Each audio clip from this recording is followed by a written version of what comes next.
Assalamualaikum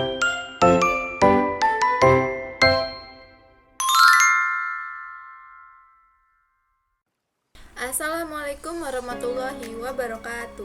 Halo semuanya, perkenalkan nama saya Nadia Istiqomah dengan NPM 2513024025. Di sini saya akan menjelaskan terkait administrasi laboratorium pembelajaran biologi. Sebelum itu, apa sih pengertian laboratorium pembelajaran biologi? Laboratorium pembelajaran biologi itu merupakan salah satu fasilitas penting dalam proses pendidikan, khususnya bagi mahasiswa yang mempelajari ilmu biologi. Melalui laboratorium, mahasiswa itu tidak hanya mempelajari teori, tetapi juga dapat melakukan percobaan secara langsung, sehingga pemahaman terhadap konsep-konsep biologi menjadi lebih jelas dan mendalam. Keberadaan laboratorium ini harus didukung dengan sistem administrasi yang baik agar seluruh kegiatan praktikum dapat berjalan dengan lancar. Administrasi laboratorium pada dasarnya berkaitan dengan berbagai kegiatan pengelolaan seperti pencatatan peralatan, pengadaan bahan praktikum, pemeliharaan alat, serta pengaturan jadwal penggunaan laboratorium. Pengelolaan yang baik akan membantu memastikan bahwa setiap kegiatan praktikum dapat terlaksana dengan efektif. Nah, sebaliknya, jika administrasi laboratorium tidak dikelola dengan baik, berbagai kendala pasti akan muncul, misalnya alat yang tidak tersedia saat praktikum, bahan yang tidak cukup, atau jadwal praktikum yang saling bertabrakan. Hal tersebut dapat menghambat proses pembelajaran mahasiswa. Nah, selain mendukung kegiatan praktikum, administrasi laboratorium juga berperan penting dalam menjaga keselamatan kerja. Laboratorium pendidikan biologi ini sering menggunakan berbagai bahan kimia serta peralatan tertentu yang membutuhkan pengamanan khusus. Oleh karena itu diperlukan prosedur yang jelas mengenai penggunaan, penyimpanan, serta mengorganisir risiko terjadi kecelakaan di laboratorium. Pengelolaan laboratorium juga berkaitan dengan penggunaan sumber daya yang efisien.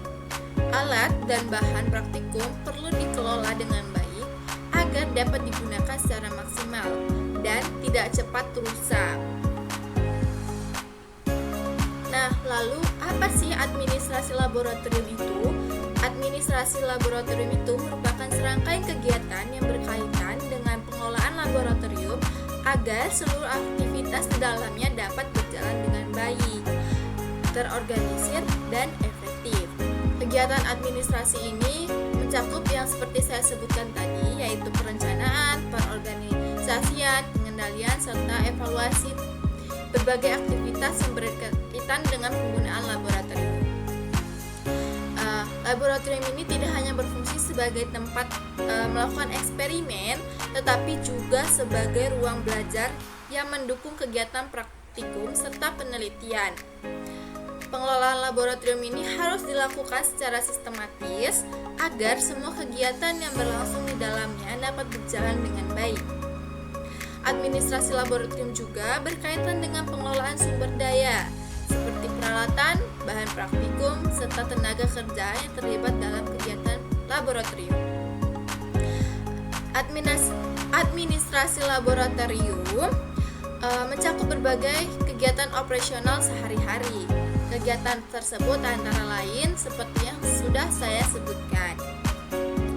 Pengelolaan ini dilakukan karena laboratorium sering memiliki keterbatasan dalam hal ruang maupun peralatan. Oleh karena itu, pengaturan yang baik dapat membantu memaksimalkan penggunaan fasilitas yang tersedia. Nah, lalu tadi kan sudah disebutkan, salah satu aspek penting dalam administrasi laboratorium adalah pengelolaan sumber daya. Nah, sumber daya yang dimaksud ini adalah peralatan, bahan praktikum, dan tenaga kerja yang terlihat dalam kegiatan laboratorium. Pengelolaan sumber daya yang baik sangat diperlukan karena semua kebutuhan praktikum dapat terpenuhi dan kegiatan eksperimen dapat berjalan dengan lancar. Setiap alat yang digunakan dalam praktikum perlu dicatat dalam daftar inventaris agar keberadaannya dapat dipantau dengan mudah. Peralatan laboratorium juga perlu dirawat secara berkala untuk memastikan bahwa alat tersebut tetap berfungsi dengan baik. Jika peralatan tersebut tidak dirawat secara baik, kegiatan praktikum dapat terganggu karena alat tidak dapat digunakan secara optimal. Nah, selain peralatan, bahan praktikum juga perlu dikelola secara efisien. Bahan kimia dan reagen yang dipakai dalam eksperimen harus disimpan dengan baik serta digunakan sesuai dengan kebutuhan. Nah, pengelolaan bahan ini jika tidak dikelola dengan baik dapat menyebabkan pemborosan atau bahkan menimbulkan risiko keselamatan di laboratorium. Pencatatan penggunaan bahan sangat penting dilakukan agar ketersediaannya dapat terus dipantau. Pengelolaan sumber daya juga mencakup pengadaan alat dan bahan yang sesuai dengan kebutuhan praktikum. Perencanaan pengadaan harus dilakukan secara terstruktur agar tidak terjadi kekurangan maupun kelebihan alat dan bahan. Nah, kesimpulannya, dengan perencanaan yang baik, laboratorium dapat menggunakan sumber daya yang tersedia secara lebih efisien. Kemudian ada prinsip-prinsip administrasi yang efektif. Prinsip-prinsipnya terdiri dari keteraturan, keterbukaan, dan akuntabilitas. Ini adalah prinsip penting dalam administrasi laboratorium agar laboratorium itu bisa efektif. Nah, keteraturan dalam administrasi laboratorium adalah semua kegiatan dilakukan secara terorganisir dan terstruktur, sehingga penggunaan alat, bahan, serta fasilitas laboratorium dapat berjalan dengan baik. Khususnya dalam laboratorium pendidikan biologi, keteraturan terlihat dari pengelolaan jadwal praktikum, pengaturan penggunaan ruang laboratorium, serta pemeliharaan alat agar semua kegiatan dapat berlangsung dengan lancar tanpa mengganggu kegiatan lainnya. Lalu ada keterbukaan dalam administrasi laboratorium. Ini berkaitan dengan adanya komunikasi yang jelas dan transparan antara semua pihak yang terlihat seperti dosen, laboran, dan mahasiswa. Nah, dengan adanya keterbukaan ini, setiap pihak dapat mengetahui informasi berkaitan dengan kegiatan laboratorium. Mulai dari prosedur penggunaan alat, kemudian aturan keselamatan kerja, hingga jadwal praktikum.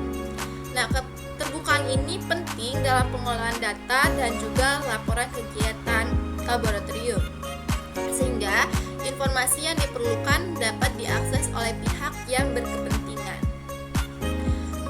Selain itu, keterbukaan juga berkaitan dengan transparansi dalam pengelolaan anggaran laboratorium.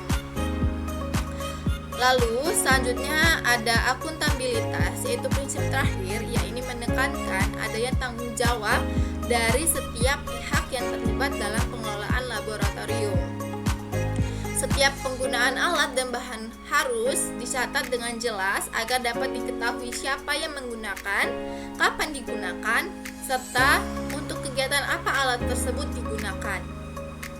Nah, dengan adanya pencatatan yang baik, pengelolaan laboratorium dapat memantau kondisi alat dan bahan serta mencegah terjadinya kerusakan atau kehilangan. Selanjutnya, bagaimana sih proses pengambilan keputusan di laboratorium pendidikan biologi? Pengambilan keputusan dalam administrasi laboratorium itu merupakan salah satu aspek penting untuk memastikan kegiatan laboratorium dapat berjalan dengan baik. Nah, setiap keputusan yang diambil akan mempengaruhi berbagai hal seperti pengelolaan alat, bahan, jadwal praktikum, serta kegiatan praktikum yang dilakukan di laboratorium. Proses pengambilan keputusan ini harus dilakukan secara tepat berdasarkan pertimbangan yang matang serta didukung oleh informasi yang jelas agar operasional laboratorium dapat berjalan secara efektif dan efisien. Nah, dalam administrasi laboratorium, pengambilan keputusan ini sering berkaitan dengan pengelolaan sumber daya yang tersedia. Laboratorium pendidikan semuanya memiliki keterbatasan alat, bahan, maupun anggaran, sehingga pengelolaan laboratorium perlu menentukan prioritas penggunaan sumber daya tersebut. Baik, selanjutnya, tadi kan sudah dijelaskan bahwa adanya pencatatan inventaris sarana dan prasarana. Nah, pencatatan inventaris sarana prasarana ini merupakan bagian penting dalam pengelolaan laboratorium. Melalui pencatatan yang baik, pengelolaan laboratorium dapat mengetahui jumlah, kondisi, serta penggunaan setiap alat dan bahan yang ada. Data inventaris ini sangat membantu dalam proses pengawasan, pemeliharaan, dan perencanaan kegiatan alat dan bahan yang dibutuhkan untuk kegiatan praktikum maupun penelitian. Saat ini, pencatatan inventaris itu dapat dilakukan dengan dua cara. Yang pertama, secara manual dan menggunakan sistem berbasis komputer. Pencatatan manual biasanya dilakukan dengan menuliskan data alat dan bahan pada buku inventaris atau dokumen tertentu. Cara ini biasanya digunakan pada beberapa laboratorium yang memiliki jumlah alat dan bahan yang tidak terlalu banyak. Jadi, jika alat itu tidak dikelola dengan baik, tidak dicatat dengan baik, maka setiap pihak yang ingin menggunakan laboratorium tidak akan tahu jumlah ataupun alat yang akan digunakan tersisa berapa. Selanjutnya ada pencatatan inventaris berbasis komputer.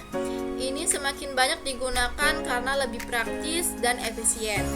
Sistem ini memungkinkan pengelolaan laboratorium menyimpan data inventaris secara digital sehingga lebih mudah diperbarui dan diakses. Sistem komputer juga membantu memantau kondisi alat, frekuensi penggunaan, serta jumlah stok bahan yang tersedia. Pengelolaan laboratorium dapat mengetahui dengan cepat apabila terdapat alat yang rusak dan bahan yang hampir habis. Kemudian selanjutnya itu ada sistem pengkodean alat dan bahan. Ini merupakan bagian penting dalam inventaris laboratorium. Pengkodean dilakukan dengan memberikan identitas khusus pada setiap alat dan bahan agar mudah dikenali dan dapat dilacak keberadaannya. Dengan adanya sistem pengkodean ini, pengelola laboratorium dapat mengetahui jenis, lokasi, serta status penggunaan setiap item dengan lebih cepat. Salah satu metode pengkodean yang sering digunakan adalah sistem alfanumerik. Sistem ini menggunakan kombinasi huruf dan angka yang menunjukkan kategori alat atau bahan serta nomor urutnya. Misalnya, alat yang digunakan untuk praktikum biologi dapat diberi kode tertentu yang menunjukkan jenis alat dan kelompok penggunaannya. Nah, dengan cara ini setiap alat memiliki identitas yang jelas dan tidak tertukar dengan alat lainnya. Selain itu, sistem alfanumerik ini juga menggunakan teknologi barcode untuk mempermudah pengelolaan inventaris.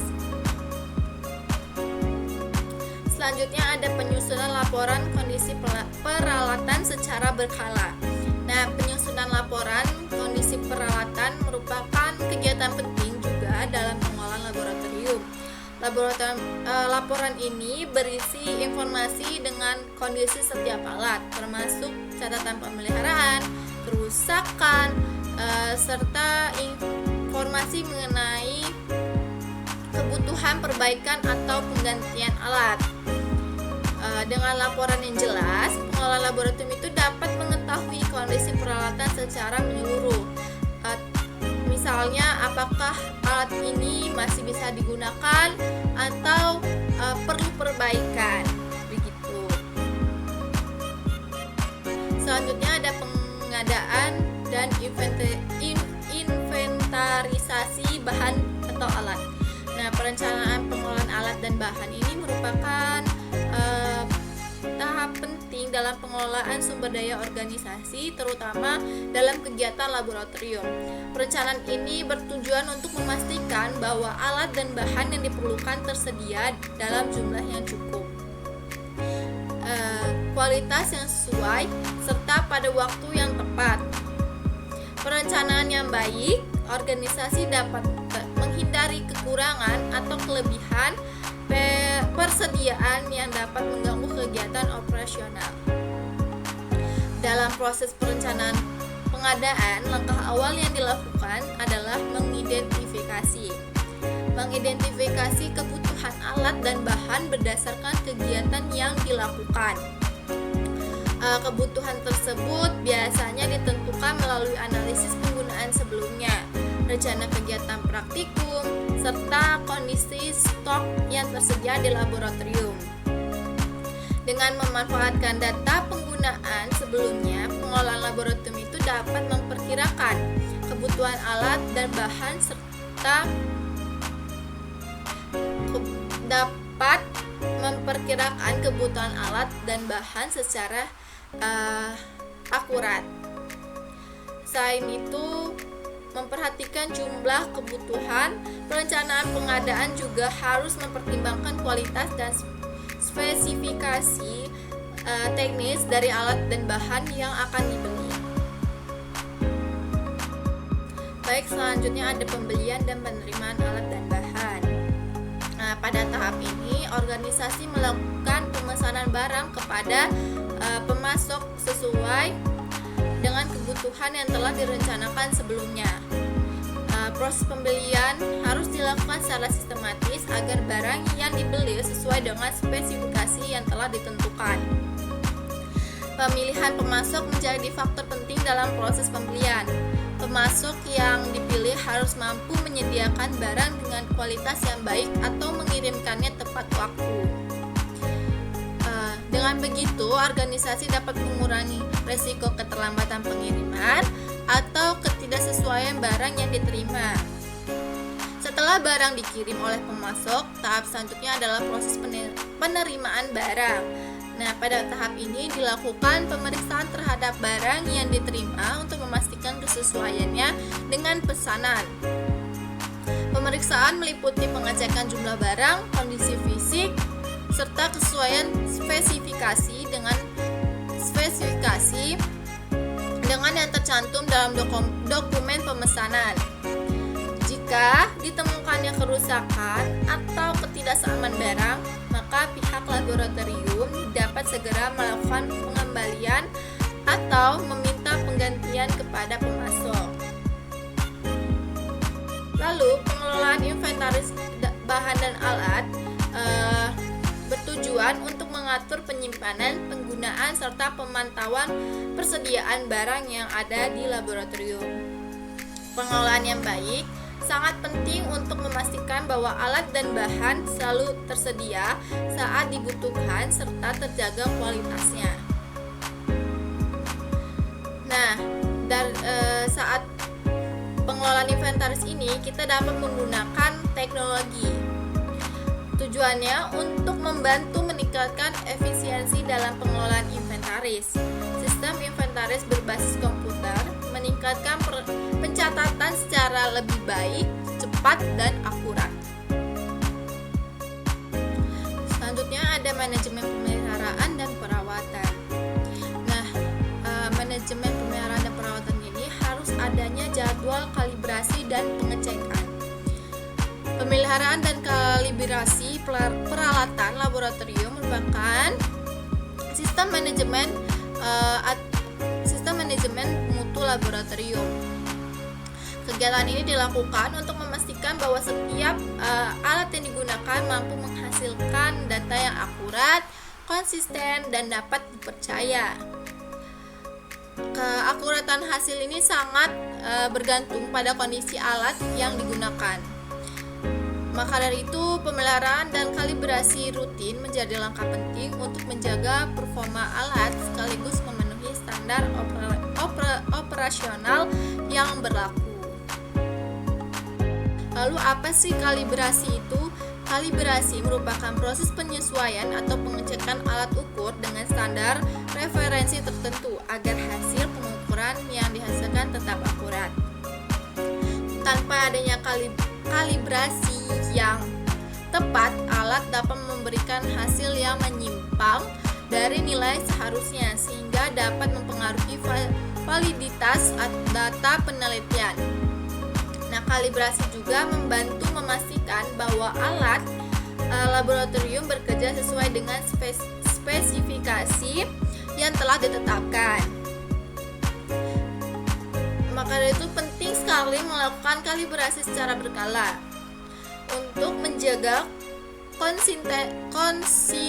konsistensi hasil pengukuran dalam jangka panjang serta mengurangi kemungkinan terjadi kesalahan dalam eksperimen. Kalibrasi ini juga memiliki hubungan dengan akreditasi laboratorium. Kalibrasi alat memiliki hubungan yang sangat erat dengan proses akreditasi laboratorium. Laboratorium yang ingin memperoleh pengakuan dan akreditasi harus mampu menunjukkan bahwa semua peralatan yang digunakan telah melalui proses kalibrasi yang teratur dan terdokumentasi secara baik. Dengan adanya kalibrasi yang jelas akan meningkatkan kepercayaan pihak luar terhadap hasil pengujian yang telah dilakukan di laboratorium. Pencatatan riwayat kalibrasi juga memudahkan proses audit dan evaluasi terhadap kinerja alat yang digunakan. Berikutnya ada administrasi aktivitas laboratorium. Yang pertama itu ada pencatatan jadwal praktikum dan penggunaan ruangan. Pengelolaan jadwal praktikum itu berkaitan langsung dengan kelancaran kegiatan pembelajaran. Penyusunan jadwal yang terstruktur dan sistematis dapat membantu memaksimalkan pemanfaatan fasilitas laboratorium dan menghindari pemborosan waktu serta mencegah terjadinya konflik antar kelompok praktikum. Dengan pengelolaan yang baik, alat dan bahan yang dibutuhkan dapat tersedia pada waktu yang tepat sehingga proses praktikum dapat berjalan dengan lancar tanpa gangguan. Selain itu, perkembangan teknologi juga memberikan kemudahan dalam pengelolaan jadwal praktikum. Penggunaan perangkat lunak manajemen jadwal memungkinkan pengelolaan laboratorium untuk memantau serta memperbarui jadwal secara lebih cepat dan fleksibel. Nah, teman-teman, seperti yang kita tahu bahwa laboratorium biologi umumnya melibatkan berbagai jenis eksperimen serta jumlah mahasiswa yang cukup banyak, sehingga memerlukan sistem manajemen jadwal yang terorganisir dengan baik. Tanpa pengelolaan jadwal yang jelas, penggunaan ruang, alat dan bahan yang terbatas dapat menimbulkan konflik antar praktikum. Pengelolaan jadwal yang tepat sangat diperlukan agar semua kegiatan praktikum dapat berlangsung secara efektif dan teratur. Banyak praktikum biologi memerlukan peralatan khusus seperti mikroskop, alat analisis genetik, maupun perangkat laboratorium lainnya yang jumlahnya terbatas. Dengan adanya sistem manajemen jadwal yang baik, penggunaan alat dan bahan tersebut dapat diatur secara optimal sesuai dengan kebutuhan praktikum. Ini juga dapat mengurangi pemborosan waktu yang sering terjadi akibat benturan jadwal antara kelompok praktikum yang berbeda. Lalu bagaimana sih penyusunan jadwal praktikum biologi? Penyusunan jadwal praktikum biologi itu memerlukan perencanaan yang matang agar kegiatan praktikum itu dapat berjalan secara efektif. Salah satu tekniknya yang dapat digunakan adalah penyusunan jadwal berdasarkan prioritas.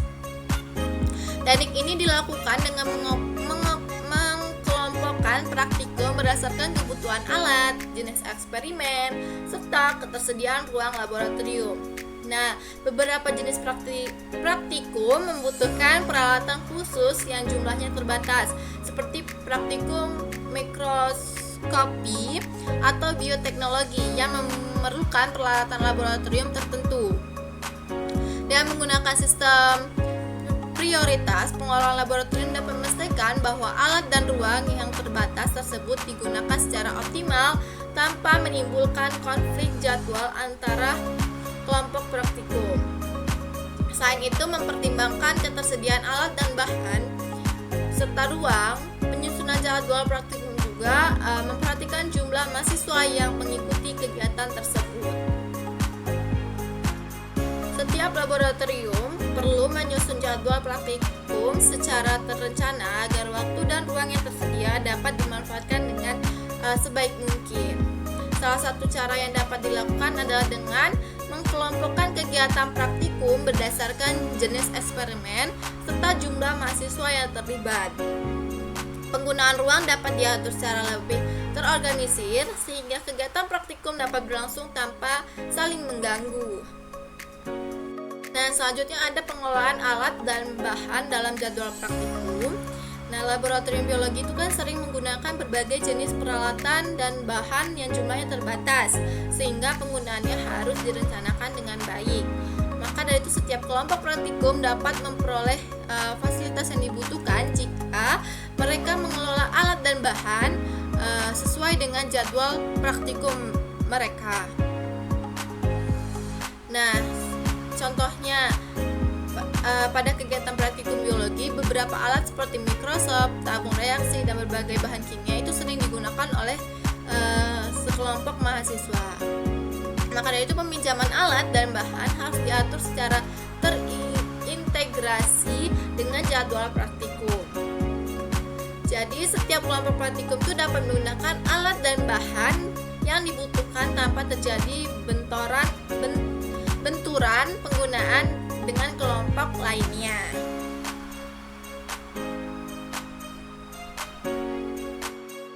Nah, teman-teman, saat itu pengelola laboratorium juga perlu memastikan bahwa setiap ruang yang digunakan sesuai dengan kapasitasnya serta sesuai dengan jenis praktikum yang dilakukan.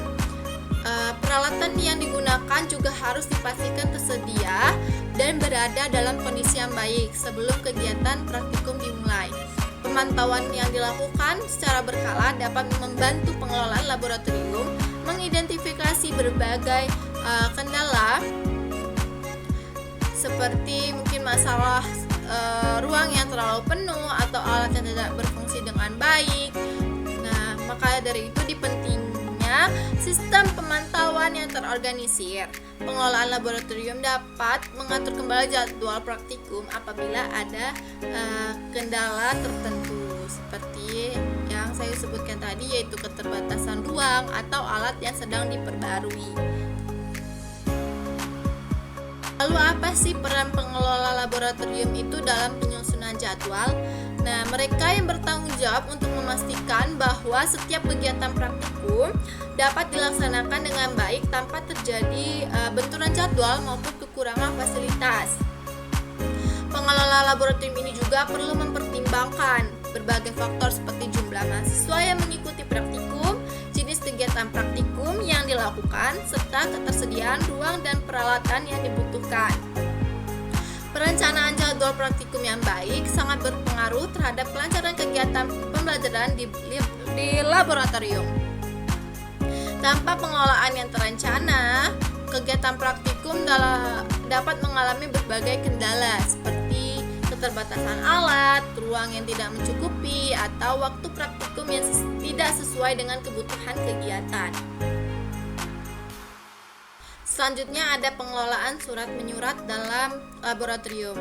Surat menyurat dalam konteks laboratorium ini merupakan kegiatan komunikasi tertulis yang meliputi proses pembuatan, pengiriman, penerimaan, dan pengarsipan dokumen resmi yang berkaitan dengan kegiatan laboratorium.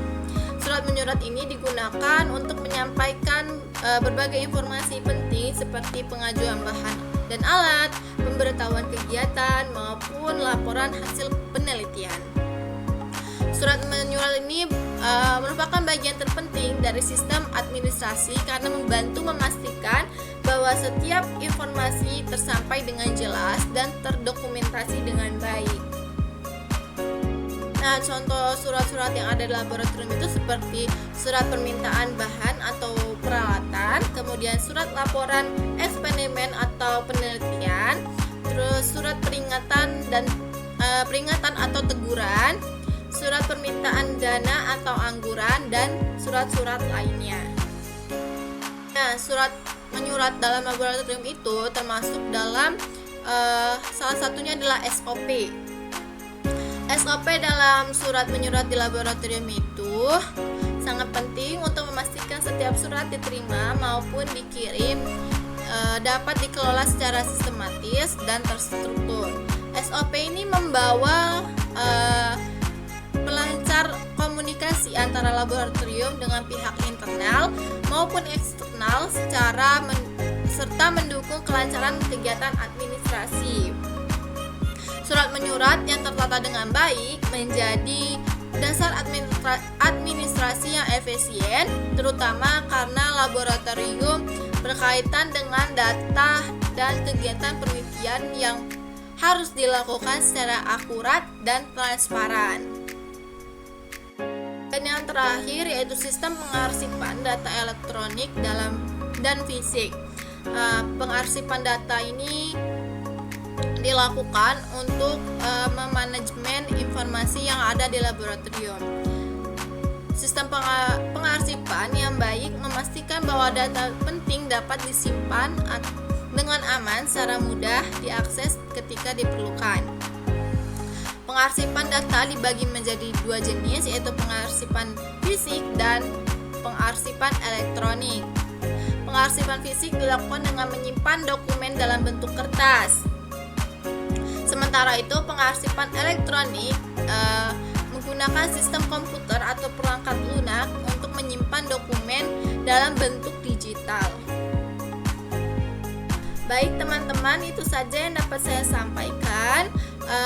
Kesimpulannya bahwa administrasi pada laboratorium itu sangat penting agar laboratorium itu dapat berjalan secara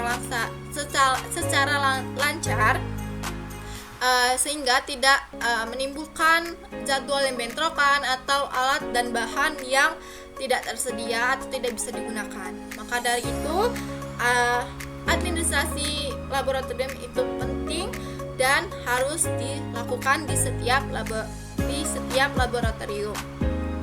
Cukup dari saya. Apabila ada salah kata atau perbuatan, saya mohon maaf. Saya akhiri. Wassalamualaikum warahmatullahi wabarakatuh. Sampai jumpa.